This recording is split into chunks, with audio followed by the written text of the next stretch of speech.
नमस्कार, मैं हूं के उपाध्याय। आप देख रहे हैं जनता टीवी। आज देश के लिए बेहद गौरवशाली क्षण है। देश में खुद निर्मित नई संसद भवन को आज प्रधानमंत्री नरेंद्र मोदी ने देश को समर्पित कर दिया। इससे बड़ा गौरवशाली पल इस देश के लिए कुछ हो नहीं सकता। देश की संसद यानी लोकतंत्र का मंदिर, यानी संविधान का मंदिर, यानी संविधान को रचने वाला, संविधान को रखने वाला, संविधान की रक्षा करने वाला एक ऐसा मंदिर जिससे पूरा देश चलता है, जिस पर पूरा देश टिका हुआ है। यह लोकसभा जब पेश की गई तो इसके साथ ही विवाद भी खड़े हुए। 19 राजनीतिक दल, 19 विपक्षी दल एक हुए। उन्होंने इसका बहिष्कार किया और कहा कि इसका उद्घाटन राष्ट्रपति से कराना चाहिए था। यह एक ऐसी जिद थी जो समझ में नहीं आ रहा था कि सही है या गलत थी, या विपक्षी दल अपनी ताकत दिखाना चाह रहे थे। इसके साथ ही एक और इतिहास की पुनरावृत्ति हुई। सांस्कृतिक धरोहर सेंगोल, सेंगोल यानी राजदंड। राजदंड ब्रह्म की परंपरा से हमारे देश में आया है और तमिल में चोल साम्राज्य जब राज्य का हस्तांतरण करते थे, सत्ता का हस्तांतरण करते थे, तो इसी राजदंड के माध्यम से सत्ता का हस्तांतरण होता था। राजदंड यानी राजधर्म की याद दिलाने वाला। यह याद दिलाता रहता है कि आपको राज का धर्म का पालन करना है, प्रजा के हित के लिए काम करने हैं। यदि कोई गलत काम करेगा तो उसको ये राजदंड यानी ब्रह्मा के द्वारा निर्मित ये दंड प्रतीक स्वरूप आपको देख रहा है। आपको राजकाज के पालन में प्रजा के हित का, प्रजा के पालन का ध्यान रखना है। इससे पहले भी तमिल के लोगों ने पंडित जवाहरलाल नेहरू को ये सेंगोल प्रदान किया था, परंतु उसे एक वॉकिंग स्टिक समझ करके इलाहाबाद के संग्रहालय में रख दिया गया।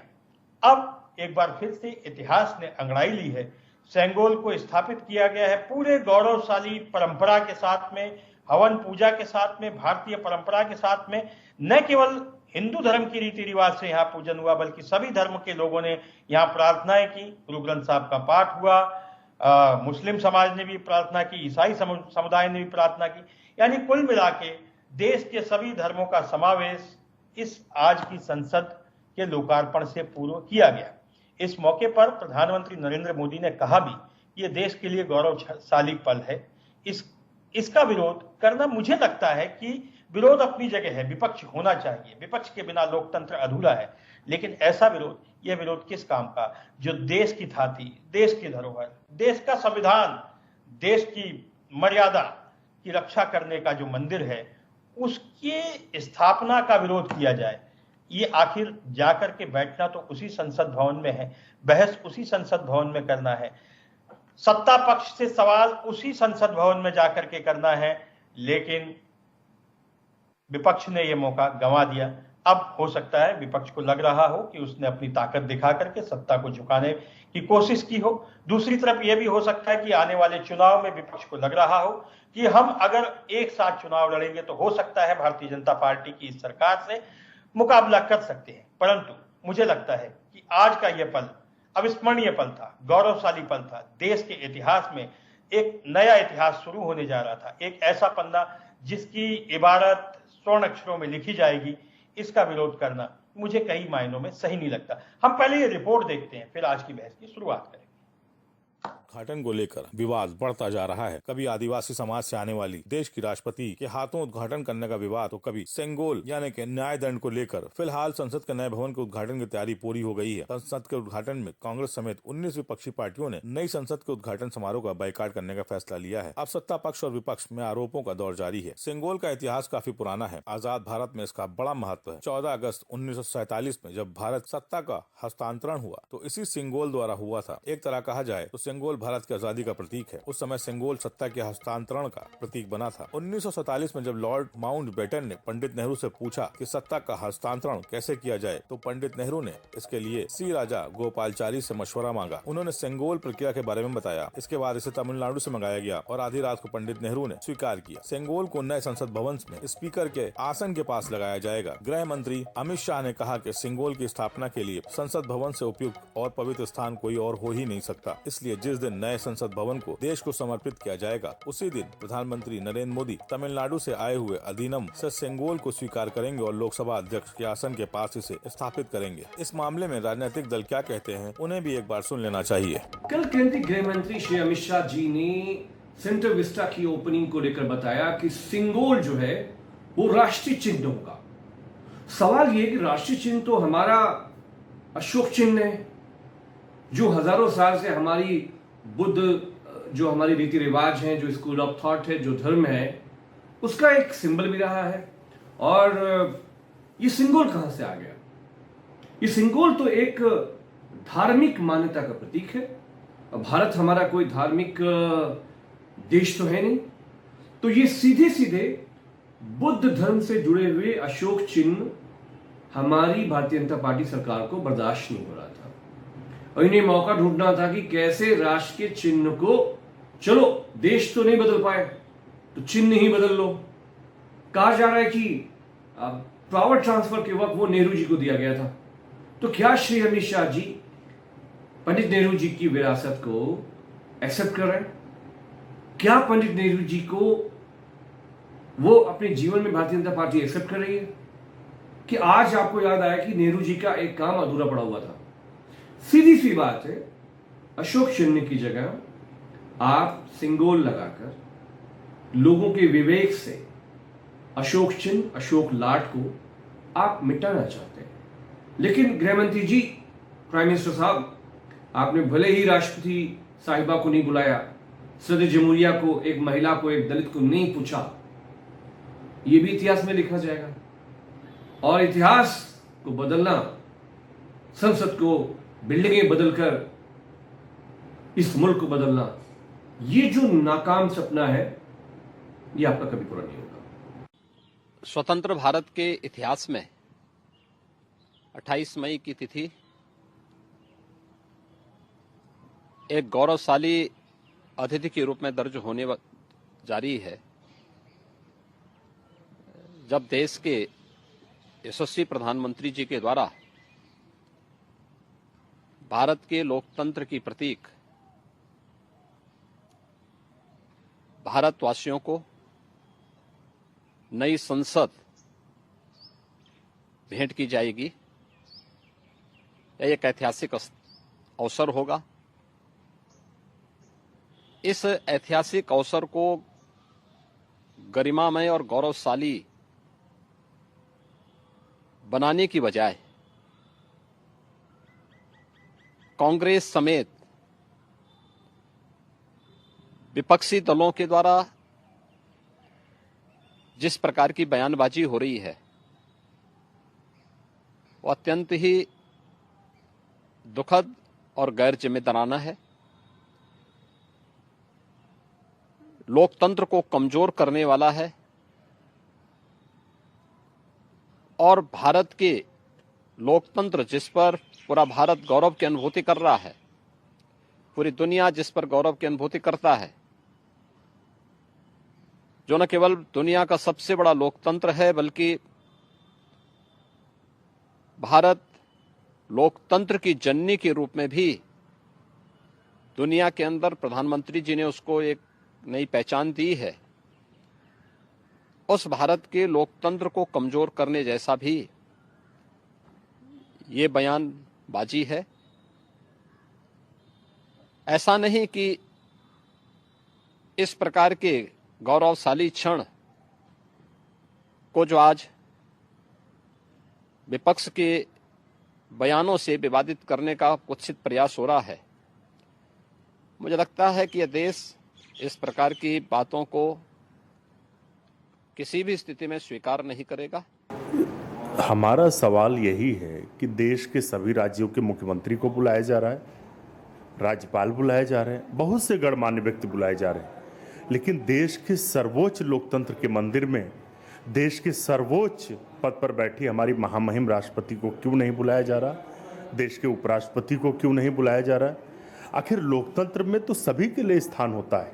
विपक्ष के विचार विमर्श के बिना इस देश में भारतीय जनता पार्टी एक अघोषित तानाशाही थोपना चाहती है, और संगोल को लेकर क्या लोकतंत्र में अब राजतंत्र भाजपा स्थापित करना चाह रही? देश का जनमानस से देख रहा है कि किस तरीके का अपमान एक महिला, एक आदिवासी होने के नाते देश के महामहिम का हो रहा है। आने वाले समय में इसका परिणाम भारतीय जनता पार्टी को भुगतना पड़ेगा। तो हमारी आज की इस बहस में हिस्सा लेंगे भारतीय जनता पार्टी से संजय चौधरी हैं, समाजवादी पार्टी से अशोक यादव हमारे साथ जुड़ेंगे, कांग्रेस से अंशु अवस्थी जी को हम जोड़ने का प्रयास कर रहे हैं, दक्षिण भारत से कांची कामकोटी शंकराचार्य पीठ से जुड़े पीएस बंगरैया शर्मा को भी जोड़ने का प्रयास कर रहे हैं। हम बहस की शुरुआत भारतीय जनता पार्टी से करते हैं। संजय चौधरी जी अगर मुझे सुन पा रहे हैं तो संजय चौधरी जी से मेरा सवाल है कि आज का ये जो गौरवशाली पल है, इस गौरवशाली पल को आप किस रूप में देखते हैं?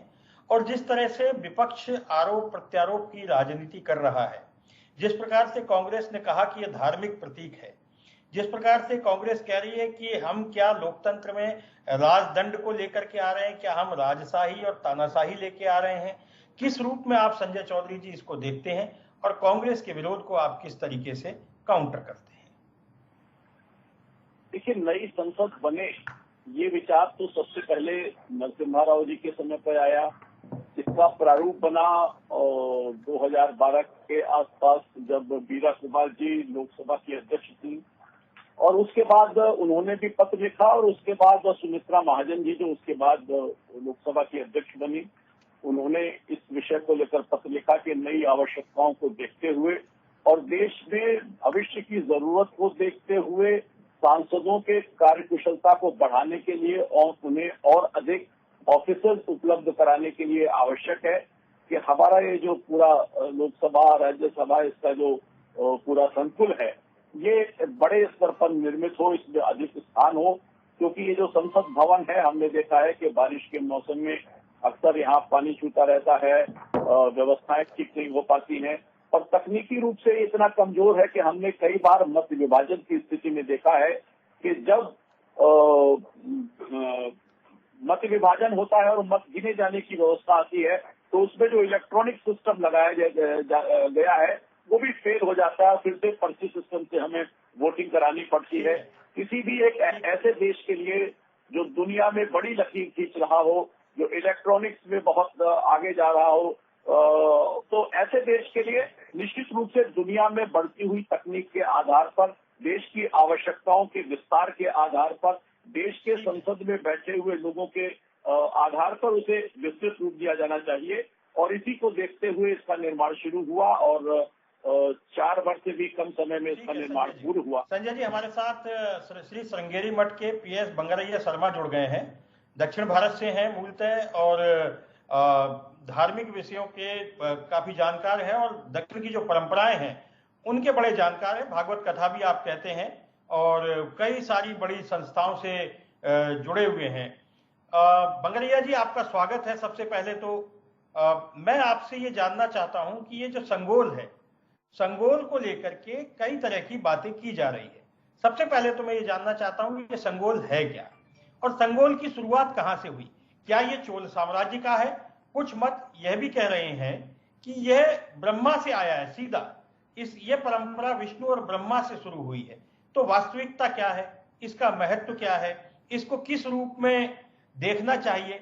और जिस प्रकार के ये कहा जा रहा है कि संगोल की स्थापना, राजदंड की स्थापना, राजशाही की वापसी है, लोकतंत्र की समाप्ति, क्या ये सही है? बंगरैया जी। जी, सारे पैनलिस्ट को भी मेरा प्रणाम। बहुत बड़ा बात है कि संगोल बहुत खास विषय है, इतना आसान से ऐसा निकाल के फेंकने वाला विषय नहीं है। ये हमारा न्याय का, हमारा धर्म का और हमारा गौरव का और हमारा प्रतिष्ठा का और हमारा बल का प्रतीक है संगोल। कोई आसान विषय नहीं है। संगोल बोलते तो ऐसा निकाल के बात रख दो। ये हमारा परंपरा में परम शिव जी ने अंधु नाम का एक आदमी को नटराज से पहले उनको दिए और उनका हाथ से नंदी का हाथ में आया है और नंदी के हाथ से भरत जी के पास गया। भरत जी बाकी नाट्य शास्त्र पूरा ये लेके ही दिखाए उन्होंने। तो ये कोई ये बात नहीं है, वो उतना पहले से है। बाद में ये चोल वंश का, चोल साम्राज्य जो भी है वो चोल साम्राज्य का प्रतीक बना है। तो ये संगोल क्या है?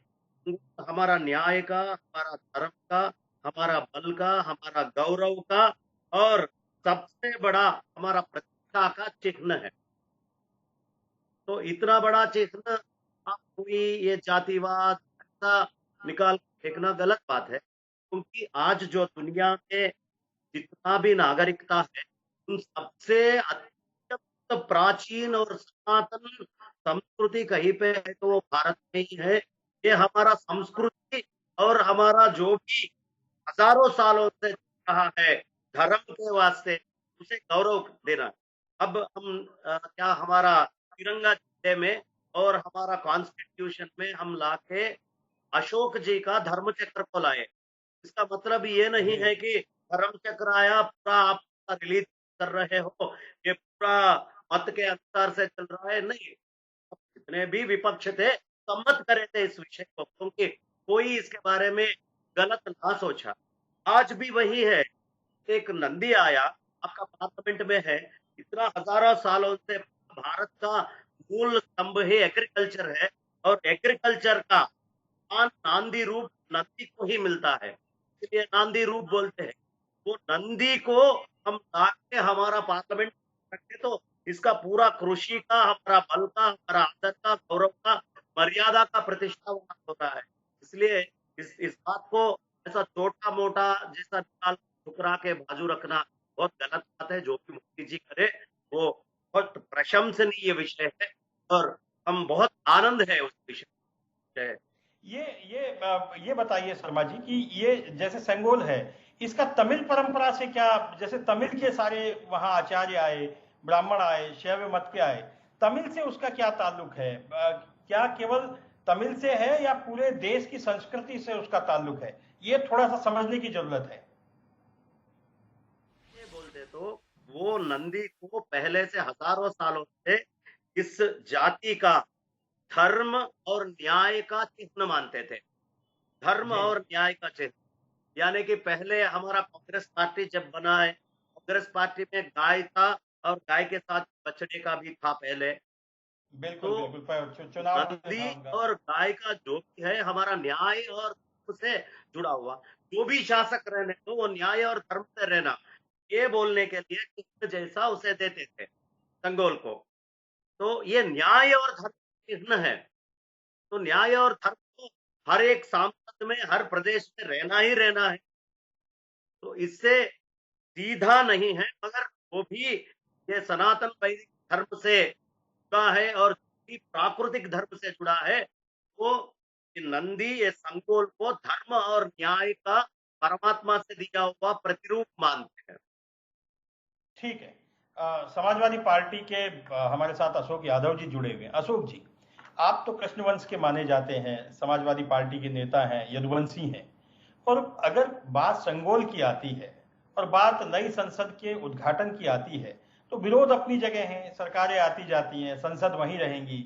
आज जो प्रधानमंत्री है हो सकता है कल नहीं रहे, आज जो विपक्ष के नेता है हो सकता है न रहें, लेकिन ये संसद यहीं रहेगी, चिरकाल तक रहेगी।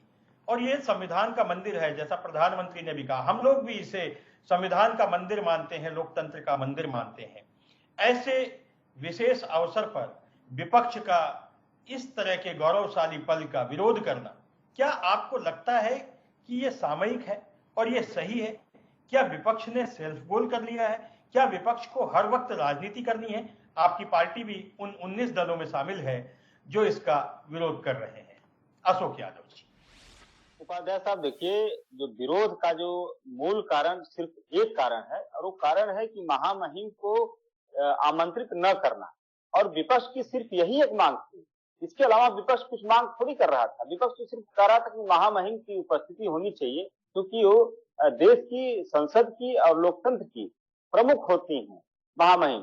तो यही एकमात्र विपक्ष की मांग थी, जो कि मोदी जी सिरे से नकार दिए। और इस मांग को नकारने के पीछे सिर्फ एक कारण था, वो माननीय मोदी जी का अहंकार और उनका कैमरा प्रेम, इवेंट प्रेम, प्रचार प्रेम, चुनाव प्रेम। तो अगर ये लोग आ जाते महामहिम। एक मिनट अशोक यादव जी, अगर राष्ट्रपति महोदय भी इसमें आती तब भी प्रधानमंत्री मोदी रहते, तब भी प्रधानमंत्री मोदी का भाषण हो सकता था, तब भी कैमरे उन पर फोकस हो सकते थे। ये तो एक ऐसी बात हुई कि एक कहीं ना कहीं से, कहीं का ईंट कहीं का रोड़ा, भानुमति ने कुंबा जोड़ा, एक कोई मुद्दा नहीं मिला तो इस मुद्दे को निकाल करके ले आए। दूसरा मेरा सवाल ये भी है कि राष्ट्रपति ने जब चुनाव लड़ा तब ये आदिवासी महिला की बात कहां गई थी? सारे दल विरोध में खड़े थे, सारे दल उनके खिलाफ थे। यहां तक कि कांग्रेस के कुछ नेताओं ने ऐसी ऐसी टिप्पणियां की हैं कि जिनको टीवी पर हम दोहरा नहीं सकते। तो ये दोहरा चरित्र विपक्ष का दिखाई देता है कि जब राष्ट्रपति का चुनाव होता है तो आदिवासी महिला दिखाई नहीं देती, लेकिन अगर राजनीति करनी है तो प्रधानमंत्री ने क्यों उद्घाटन किया, राष्ट्रपति ने क्यों नहीं किया, इस तरह की बातें होती है। अरे भाई, इस लड़ाई को लड़ते रहिए, लेकिन लोकसभा तो आप सबकी है, हमारी भी है, हमको भी गर्व है, आपकी भी है, आपको भी गर्व होना चाहिए। आपने दो सवाल किया। अब पहला सवाल आपने किया कि अगर राष्ट्रपति जी रहती कभी भी मोदी जी के ऊपर फोकस रहता। मैं आपसे कहना चाहता हूं कि जब महामहिम राष्ट्रपति जी अगर उद्घाटन करती तो पूरा विपक्ष वहां पर रहता और एक इंटरनेशनल समुदाय में एक अच्छा मैसेज जाता, क्योंकि संसद लोकतंत्र का मंदिर होता है। बिना विपक्ष के ये पूरा नहीं हो सकता, बिना राष्ट्रपति के ये पूरा नहीं हो सकता। ये संदेश देने की कोशिश विपक्ष कर रहा था, लेकिन मोदी जी के अहंकार की वजह से ये सपना विपक्ष का चूर हो गया। और दूसरी बात जो आपने कहा, राष्ट्रपति जी का विरोध, जब चुनाव होता है, उपाध्याय साहब आप सीनियर जर्नलिस्ट हैं, जब चुनाव होता है तो व्यक्ति प्रत्याशी रहता है, लेकिन प्रत्याशी के बाद जब वो आदमी इलेक्टेड हो जाता है तब वो सबका हो जाता है।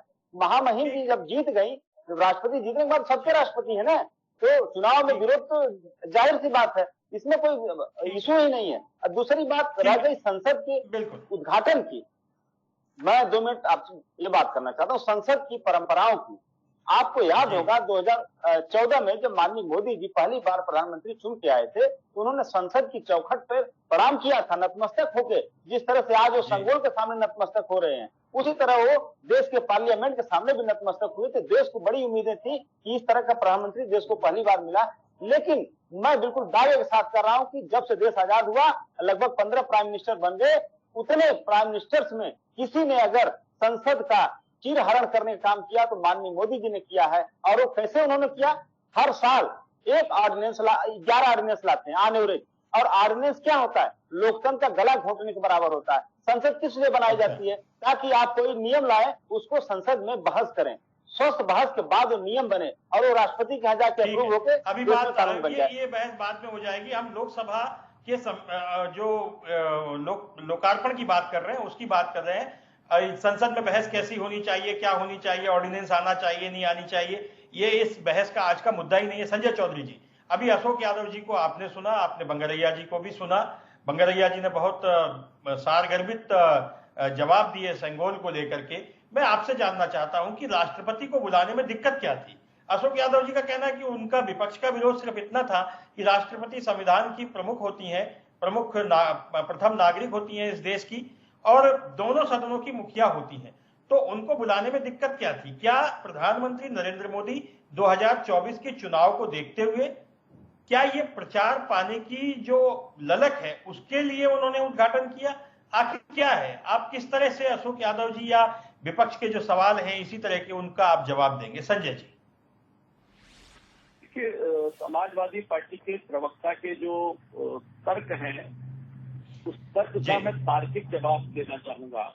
अशोक जी बताएं कि भारत के संविधान का अनुच्छेद 61 जो अनुच्छेद है, वो अनुच्छेद बताता है कि राष्ट्रपति के ऊपर भी सर्वोच्चता इस लोकसभा और राज्यसभा की है। और मैं जानकारी चाहूंगा कि जो 61 अनुच्छेद है उसको पढ़े बिना मुझको नहीं लगता है कि ये जो सुपरमेसी की बात है इसको करना चाहिए। देखिए, भारत का संविधान निश्चित रूप से चेक एंड बैलेंस पर डिपेंड है, जिसमें सारे के सारे तंत्र मंत्र और यंत्र संयंत्र जितने भी हैं सब एक दूसरे के ऊपर अंतर्निहित होते हैं। उसमें सुपरमेसी जैसे अगर सर्वोच्च न्यायालय की सर्वोच्चता है तो सर्वोच्च न्यायालय के निर्णयों को बदलने की क्षमता भी लोकसभा और राज्यसभा को है। राष्ट्रपति के बहुत सारे निर्णयों को भी बदलने की क्षमता लोकसभा और राज्यसभा के पास अंतर्निहित है। और ये जो लोकसभा और राज्यसभा का जो मिला जुला स्वरूप है, इसका मुख्य कार्यकारी अधिकारी लोकसभा का अध्यक्ष होता है। लोकसभा के अध्यक्ष ने ही नए संसद को बनाने के लिए पत्र लिखा और लोकसभा का निर्माण शुरू हुआ। और उसके बाद लोकसभा के अध्यक्ष ने ही प्रधानमंत्री से निवेदन किया कि वे इस नवनिर्मित संसद भवन का लोकार्पण करें। उसका लोकार्पण कौन करेगा? ये कराने का अधिकार लोकसभा अध्यक्ष के पास है, वही उसका मुख्य कार्यकारी अधिकारी है।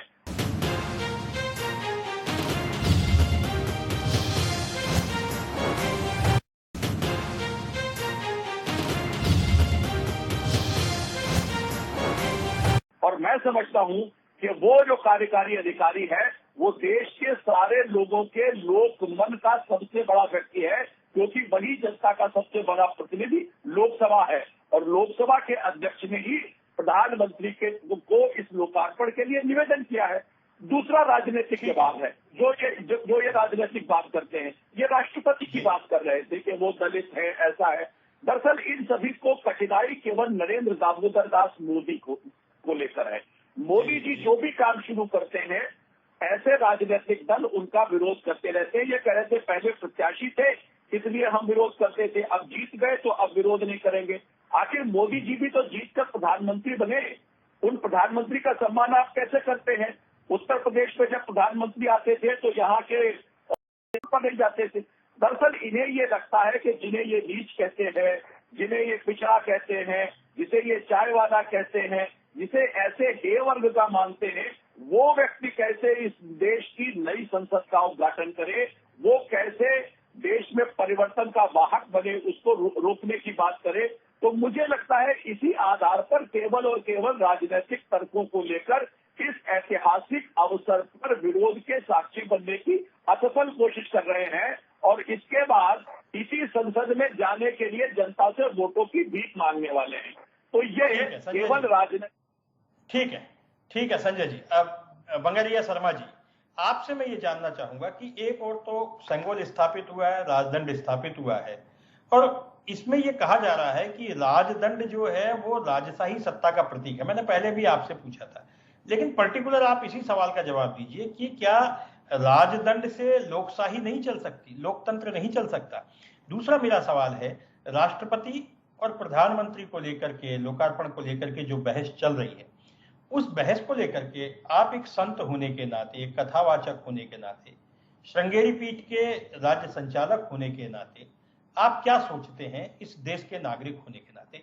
विस्तृत जवाब आपसे चाहेंगे, क्योंकि आज जिन परंपराओं का निर्वहन संसद में किया गया है, उन सभी परंपराओं को आप जीवंत रूप से देखते हैं, उन परंपराओं से आप सीधे रूप से जुड़े हुए हैं, इसलिए इसका जवाब आप प्रामाणिक रूप से दे सकते हैं। बंगरैया जी।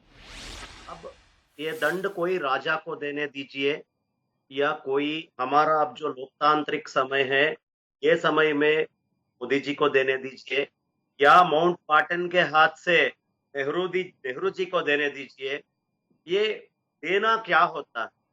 ये देना राइटियसनेस और हमारा जो जुडिशियल तंत्र, सत्ता, हमारा धर्म का प्रतीक होता है। अब ये कोई शासन करने वाला नहीं है, ये शासन धर्म से करो, ये चिन्ह दिखाने के लिए वो दंड दिया गया है। तो उसमें तानाशाही क्या है? It is not against constitution. अगर कॉन्स्टिट्यूशन के प्रति कुछ और हम कर रहे हैं तो उसके ऊपर बहस करना सही बात होता।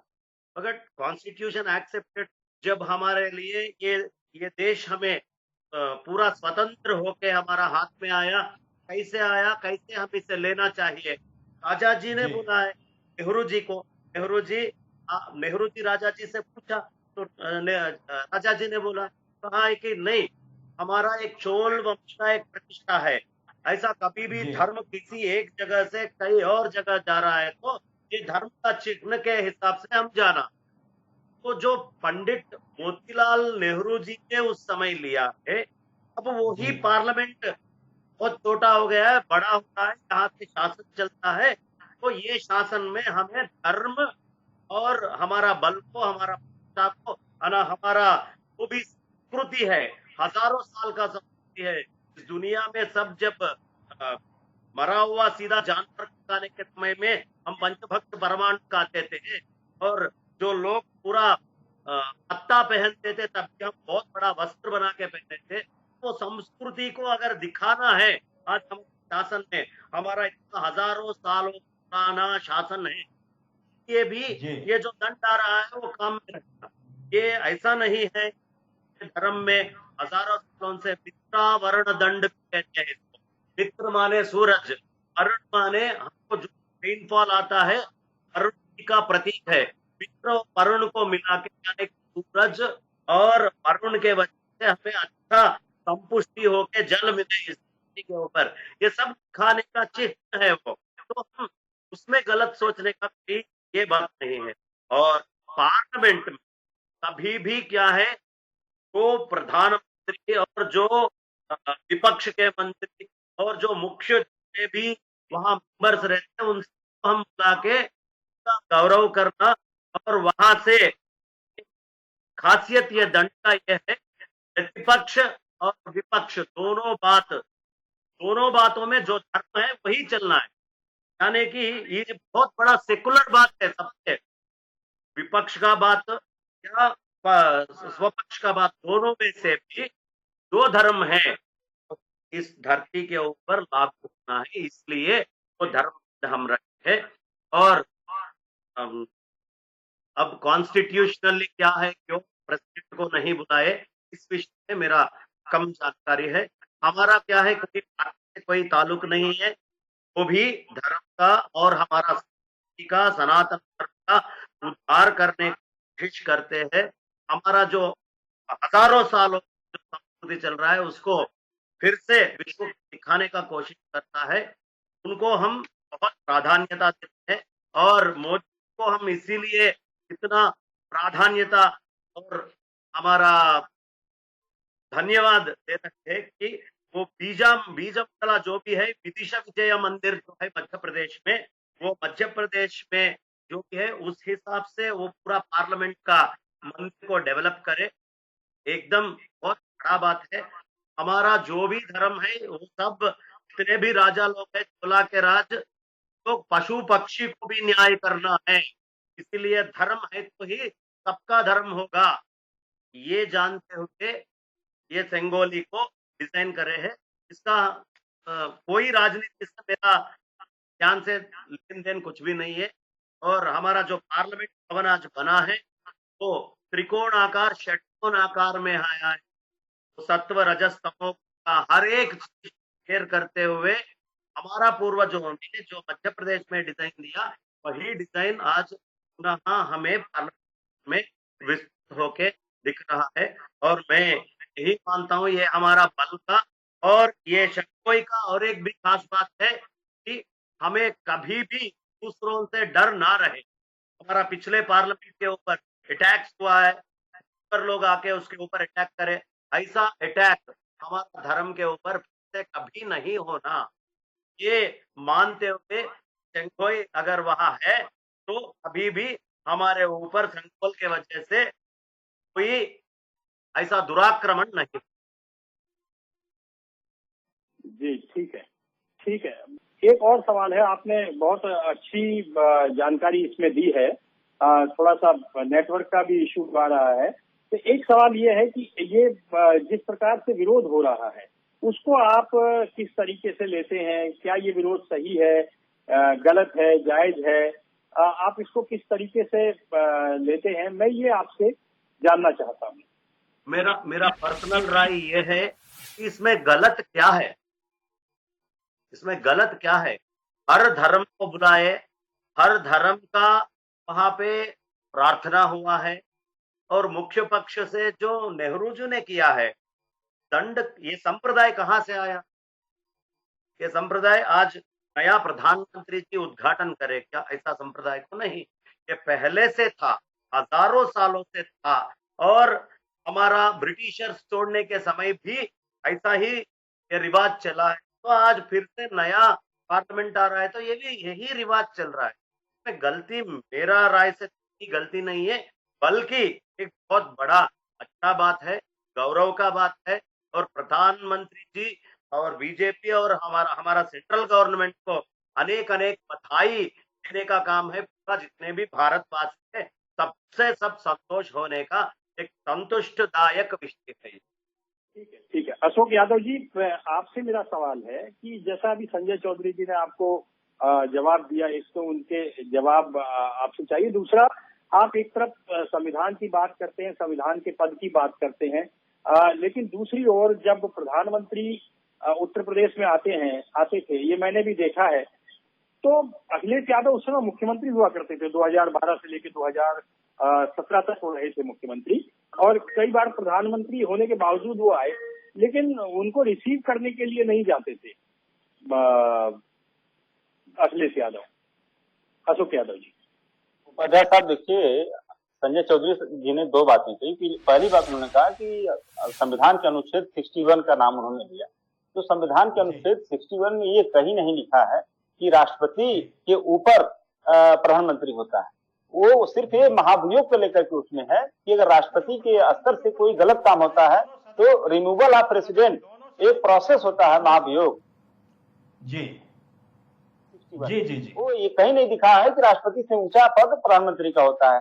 दूसरा बात, जो अनुच्छेद 79 की बात मैं कर रहा हूँ, उसमें 79 में स्पष्ट लिखा हुआ कि राष्ट्रपति लोकसभा, राज्यसभा और संसद का संवैधानिक प्रमुख होता है। तो ये संवैधानिक प्रमुख के नाते, और कार्यकारी प्रमुख प्रधानमंत्री होते हैं, तो कार्यकारी प्रमुख और संवैधानिक प्रमुख यही दोनों बातें हैं उसमें। तो संवैधानिक प्रमुख की हैसियत से अगर महामहिम को बुलाया जाता तो मुझे लगता है कि ये थोड़ा सा अच्छा संदेश। अब ये मान लेते हैं कि महामहिम को नहीं बुलाया गया, लेकिन क्या ये देश के लिए गौरव का पल आप नहीं मानते कि देश को नई संसद मिली है? आजादी के बाद पहली बार हमने अपनी बनाई हुई संसद में प्रवेश किया है, आप सब भी प्रवेश करेंगे आने वाले समय में, विपक्ष भी प्रवेश करेगा। क्या ये देश के लिए गौरवशाली पल नहीं है अशोक यादव जी? इसे आप कैसे कहेंगे? छोड़ दीजिए एक बार प्रधानमंत्री जी और राष्ट्रपति जी का विवाद, क्या ये गौरवशाली पल नहीं थे?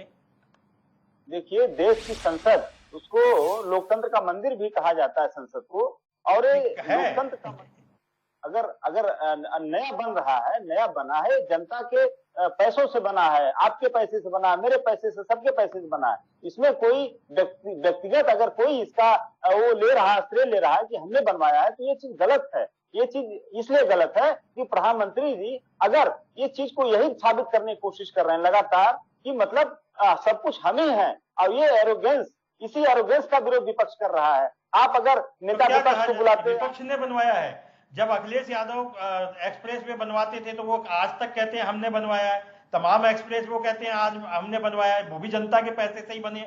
ये तो एक गलत वो हो गया ना कि हम करें तो गुड़ नहीं तो क्या, वो संजय चौधरी जी कहावत को बताएंगे कि क्या होती है? संजय चौधरी जी बात जवाब दीजिए अशोक यादव जी का। मेरी बात अभी पूरी नहीं हुई है। अच्छा ठीक है, आप अपनी बात पूरी करिए, फिर संजय चौधरी जी की। हाँ जी। जैसे अभी स्वामी जी ने कहा कि जो सेंगोल है ये धर्म और न्याय का प्रतीक है, और एक तरफ आप धर्म और न्याय के प्रतीक के सामने आप झुक रहे हैं प्रधानमंत्री जी, वहीं बगल में देश की पहलवान बेटियों का कितना यौन शोषण हुआ, और यौन शोषण संसद की बात हो रही है, वो तो आप लड़ाई लड़िए ना, उसके लिए कौन खिलाफ है? आप खूब धरना दीजिए, प्रदर्शन करिए, सरकार को घेरिए। मैं कह रहा हूँ खूब आप लोकतंत्र की दुहाई देकर के खूब प्रदर्शन करिए, जुलूस निकालिए, उसकी कोई बात नहीं है। आज जो हम बहस करने जिस बात के लिए बैठे हैं उसका मुद्दा सिर्फ इतना है कि आज का ये पल गौरवशाली पल इस देश के लिए था, विपक्ष के लिए भी, सत्ता पक्ष के लिए भी, और हम सब के लिए भी, जो इस लोकतंत्र को जिंदा रखते हैं, जनता यानी आप हम सब। ये लोकतंत्र तो जिंदा हम लोगों की वजह से है ना, नेताओं की वजह से नहीं है। तो ये हम सबके लिए गौरवशाली पल है। मैं सिर्फ इतना कह रहा हूं अशोक जी, आपकी बात भी सही है जी। अशोक जी, उपाध्याय जी, क्या लोकतंत्र सिर्फ दीवारों से जिंदा रहेगा, या लोकतंत्र की एक विचारधारा होती है? लोकतंत्र एक दीवार को, लोकतंत्र को दीवार के अंदर नहीं आप कैद कर सकते। लोकतंत्र ब्रॉड स्पेक्ट है उसका, वो लोकतंत्र का ही पार्ट है। विपक्ष है, सरकार है, संविधान है, राष्ट्रपति है, उपराष्ट्रपति है, सभापति, सब कुछ उस लोकतंत्र के पार्ट हैं। और लोकतंत्र को अगर आप ये साबित करने की कोशिश करेंगे मोदी सरकार कि हमने पार्लियामेंट नया बना दिया, मतलब हमने लोकतंत्र के न्याय के, लोकतंत्र की स्थापना में एक मील का पत्थर गाड़ दिया, ऐसे नहीं लोकतंत्र होता है। आप नई बिल्डिंग बना के लोकतंत्र कैसे स्थापित कर सकते हैं? आप लोकतंत्र की मर्यादा, लोकतंत्र की बातें उसी बिल्डिंग में होती हैं, सड़क पर पेड़ के नीचे बैठ के तो बातें होंगी नहीं। पुरानी संसद पुरानी पड़ चुकी थी, उसमें लोग, अब चूंकि अगर संसद सदस्य बढ़ेंगे तो जाहिर है हमें नई इमारतें चाहिए होंगी, चाहनी ही होंगी।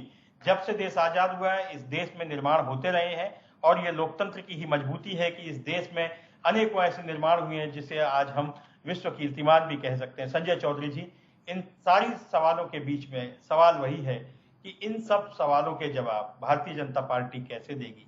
राष्ट्रपति महोदय इस कार्यक्रम में आमंत्रित नहीं थी, उपस्थित नहीं थी, और अशोक यादव जी ने भी बहुत सारे सवाल उठाए हैं। उनके कुछ सवाल जायज लगते हैं। संजय जी।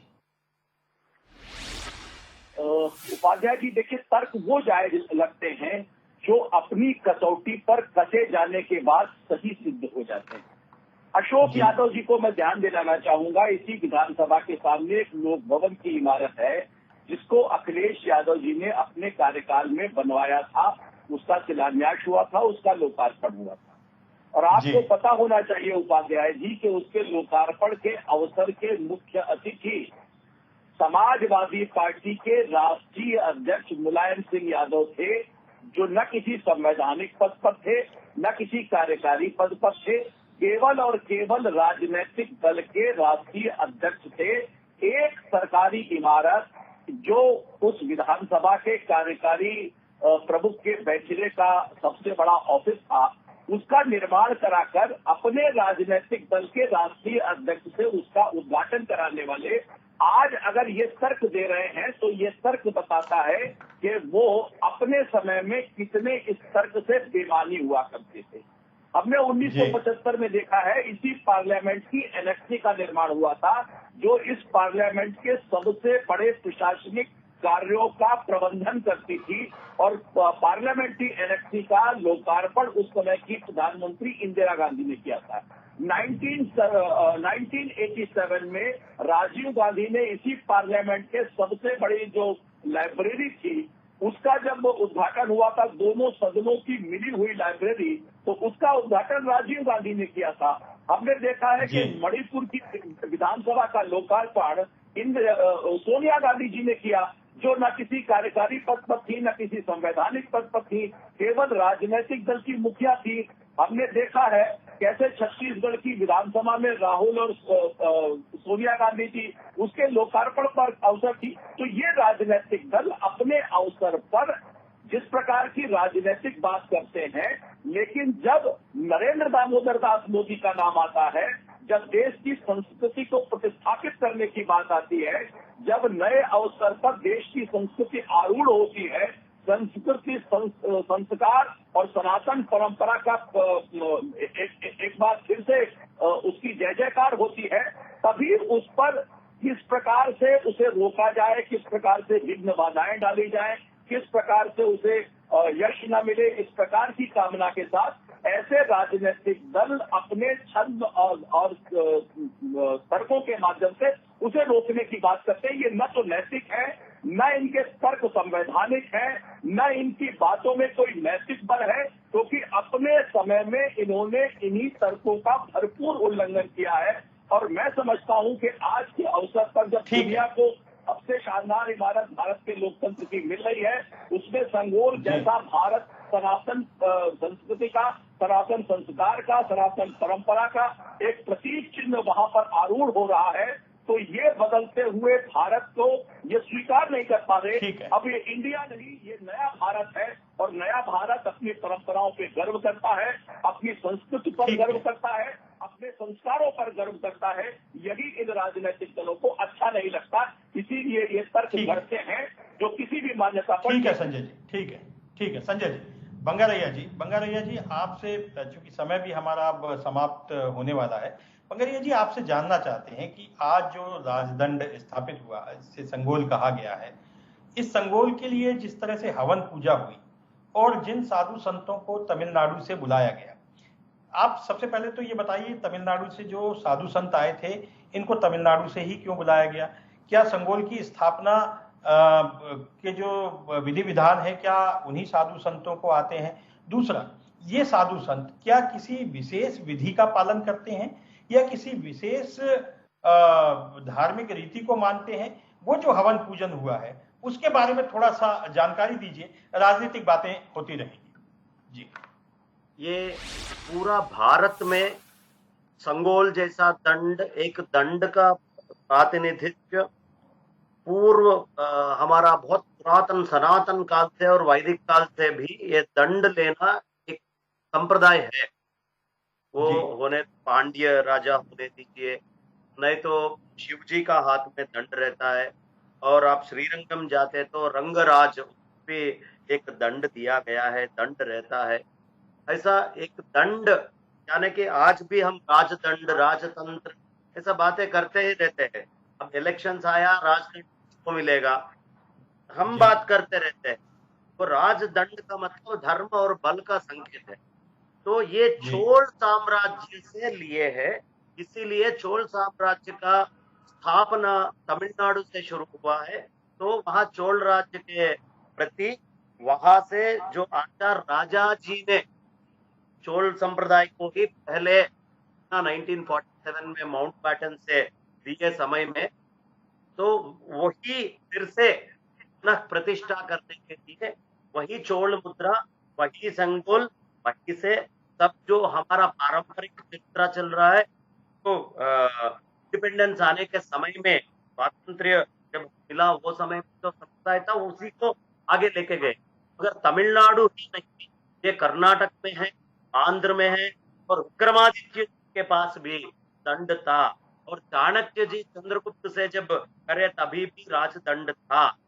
दंड हर एक व्यक्ति जो इस धरती के ऊपर, ये रूल ऑफ लॉ के ऊपर, यहाँ ये शासन के ऊपर जो भी रहते हैं वो सब धर्म से रहे। वो सिर्फ प्रधानमंत्री का हाथ में जो है ये सिर्फ शासनकर्ता लोगों को ही धर्म नहीं, इस धरती के ऊपर इस शासन में जो भी जी रहे हैं वो सब धर्मबद्ध होके जीना है। धर्म को छोड़ के नहीं जीना। धर्म किस मत का है? धर्म के लिए ना इस्लाम अलग है, ना क्रिश्चियनिटी अलग है, ना जैनिज्म, ना बुद्धिज्म, हर एक धर्म में आता है। तो ये धर्म का संकेत है। नहीं बंगरैया जी, मैं ये भी बंगरैया जी ये बताइए, ये जो तमिलनाडु से संत आए ये किस मत को मानने वाले हैं और इन्हें ही क्यों बुलाया गया? क्या सेंगोल की स्थापना के लिए विधि विधान ये ज्यादा अच्छे से जानते हैं? ये एक मैं जानना चाहता हूं जानकारी के लिए। जब चोल राजाओं का ये चला है तब जो मठ वहां पे है, जो संप्रदाय वहां पे है, वही संप्रदाय से सब जितने भी राजा लोग या कोई भी शासन करता है उनको ये दंड मिलता आ रहा है जी। तो ये संप्रदाय जो है, संप्रदाय उन लोगों को मालूम है। अच्छा, इसीलिए राजा जी जब संपर्क करे तो भी यही मठ के लोग, यही शैव परंपरा के लोगों से मिले थे, आज भी वहीं से आया है। क्योंकि चोल राजा का जो भी था वो इसी संप्रदाय में था। ठीक है, ठीक है, ठीक है बंगरैया जी, ये बहुत हमारे लिए गौरवशाली पल थे और आप सब लोग हमारे साथ जुड़े। समय हमारे पास आज इतना ही है। बंगरैया जी बहुत ही अच्छी जानकारी दे रहे थे। बंगरैया जी को हम पुनः किसी कार्यक्रम में अपने साथ जोड़ेंगे निश्चित रूप से।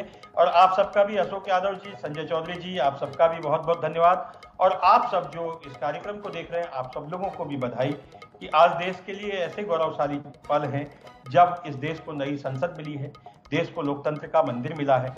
इसके जो राजनीतिक निहितार्थ हैं निकालते रहेंगे। विपक्ष और सत्ता पक्ष में ये संघर्ष चलता रहेगा क्योंकि एक साल बाद चुनाव है। जाहिर है विपक्ष को कहीं ना कहीं अपनी उपस्थिति दर्ज करानी है, प्रेजेंस दर्ज करानी है। उनको ये बताना है कि वे इस सरकार के खिलाफ है। उन्होंने 19 दलों ने एकजुट होकर के ये कोशिश की है कि 19 दल एकजुट होकर के इस बार चुनाव लड़ेंगे, लेकिन अभी समय बहुत है। एक साथ लड़ेंगे या नहीं लड़ेंगे आने वाला वक्त बताएगा। लेकिन इस सरकार के साथ, एनडीए सरकार के साथ लगभग 25 राजनीतिक दल थे जिन्होंने अलग अलग विचारधारा के होने के बावजूद आज के इस गौरवशाली पल के साक्षी बने, उसमें शामिल हुए, भाग लिया। और न केवल भाग लिया, उन्होंने विपक्ष की इस जो मुहिम उन्होंने चालू की है उसकी निंदा भी की। मेरा भी मानना है कि ये देश के लिए सचमुच गौरवशाली पल है। देश का इतिहास बदल रहा है और हम सब इसलिए अपने आप को गौरवान्वित महसूस करते हैं कि इस बदलते इतिहास के हम साक्षी हैं। आने वाली पीढ़ियां याद करेंगी कि उन्होंने एक ऐसे इतिहास को देखा है, एक ऐसे इतिहास को अपने सामने अपनी आंखों से बदलते देखा है जो अंग्रेजों के काल में गढ़ा गया, रचा गया। और आज भारत अपना निर्माता स्वयं है। भारत कदम बढ़ा चुका है, भारत कदम बढ़ाता रहेगा। आप देखते रहिए जनता टीवी, समाचारों का सिलसिला जारी रहेगा। नमस्कार।